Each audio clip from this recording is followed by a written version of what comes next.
When we ask whether a mask stops the transmission of a virus, we ask a hard question.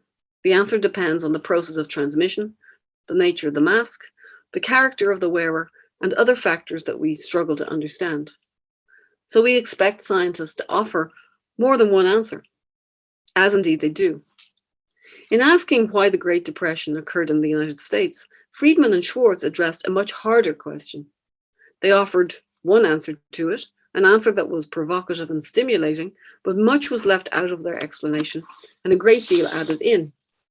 So we would expect criticism of their claims about the Great Depression in the United States and a plethora of alternatives to them. In fact, when we peruse the academic journals of the time, it is to be surprised and sorely disappointed. Among the economists who reviewed the book, a substantial number of them shared Friedman and Schwartz's monetary views and spoke of their evidence and claims as above reproach. What skepticism among economists there was came from Keynesians, but even they showed respect, even reverence, for Friedman and Schwartz's historical analysis. Most economists did not conduct the kind of historical research that Friedman and Schwartz undertook in a monetary history, and they had little competence to vet their analysis or build an alternative to it.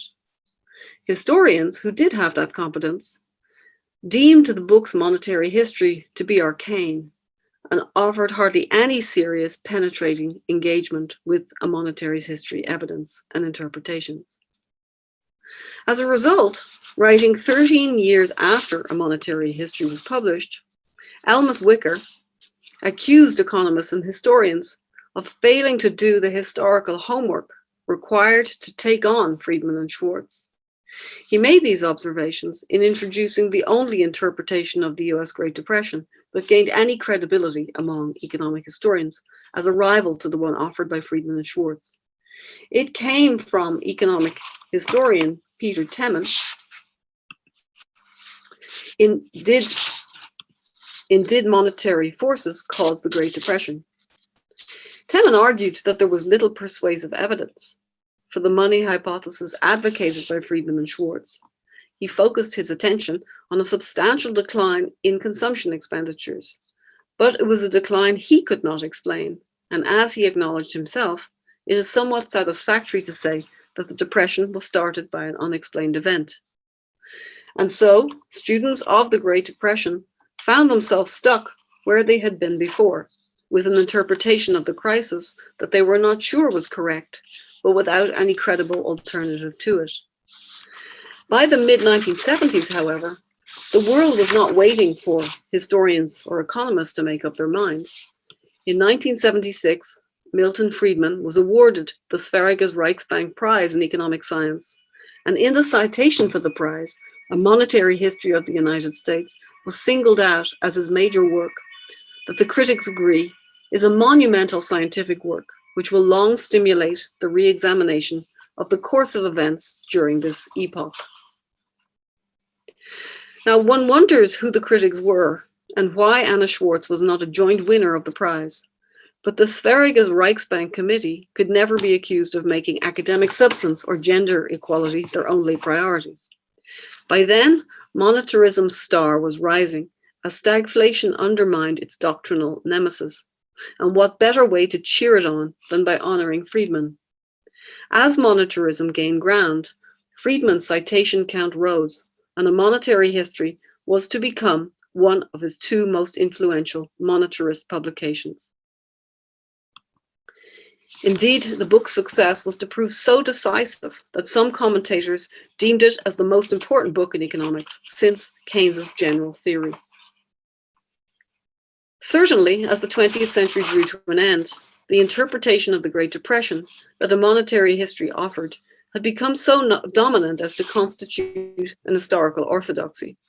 It crowded out the tiny number of contenders that appeared to challenge it in the academic attention it garnered. The few scholars who were impertinent enough to go head-to-head with its claims were subject to an onslaught of criticism. Even the most docile of critics, who raised their quibbles while still professing their faith in the free market system, were given short shrift. And for those who were willing to buy into the claim of capitalism's inherent stability, the ultimate weapon wielded by advocates of the rising orthodoxy of the Great Depression was neglect.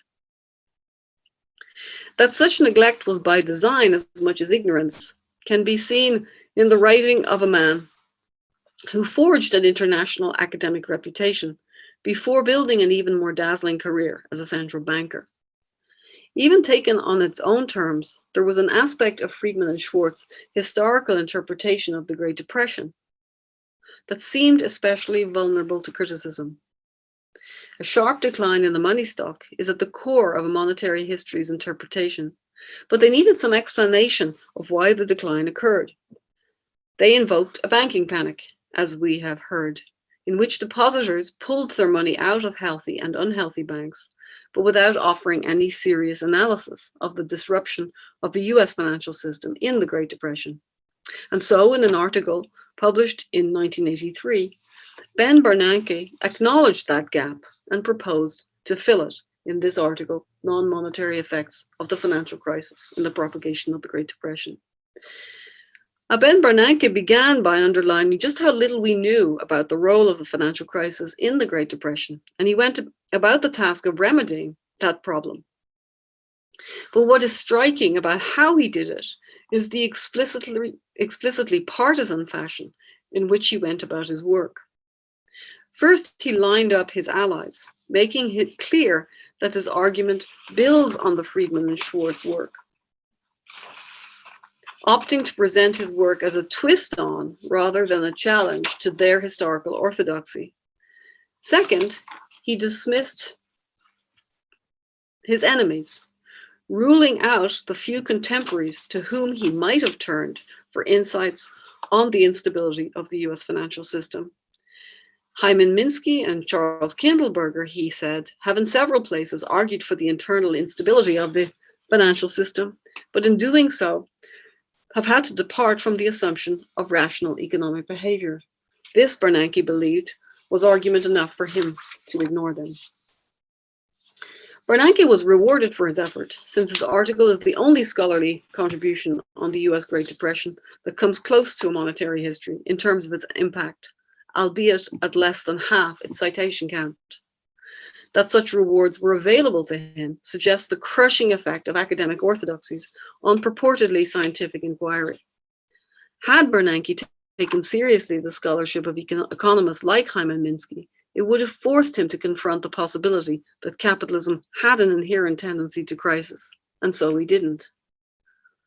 Others have followed Bernanke's lead, but it was not just the financial sector that they ignored as a potential source of recurrent crisis. The rich variety of arguments that look to capitalism's profit and/or investment nexus for the explanation of business cycles have been sidelined too, and they were dismissed not through scientific scrutiny or rejection, but through ignorant and sometimes deliberate neglect. As a result, economists and historians who work on the Great Depression have become beholden to an historical orthodoxy that deflects our attention, just as it was intended to do, from the possibility that capitalism has an inherent tendency to crisis.